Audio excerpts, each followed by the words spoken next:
Hey guys, welcome back to the channel, and today I'm going to show you how to contact Affirm's customer support. So let's get straight into the video. First up, you're going to go to the Affirm's website, and you're going to sign into your accounts. Now once you signed into your account, you're going to click on help, and there you can browse the available support topics such as account management or payment issues.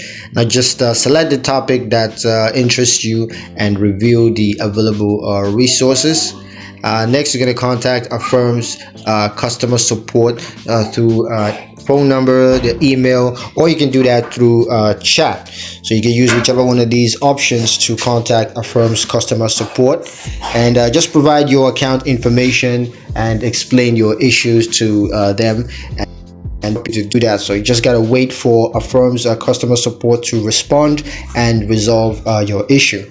And also be sure to review and understand the resolution so you can apply that and take care of your need. So yeah, that's pretty much it on how to contact Affirm's customer support. Hope you guys liked the video. Hope you found the information useful enough. If you did, like the video, comment down below, let me know what you thought, share the video with your friends, and subscribe to the channel if you haven't done that already. And I'll see you guys in the next one. Peace.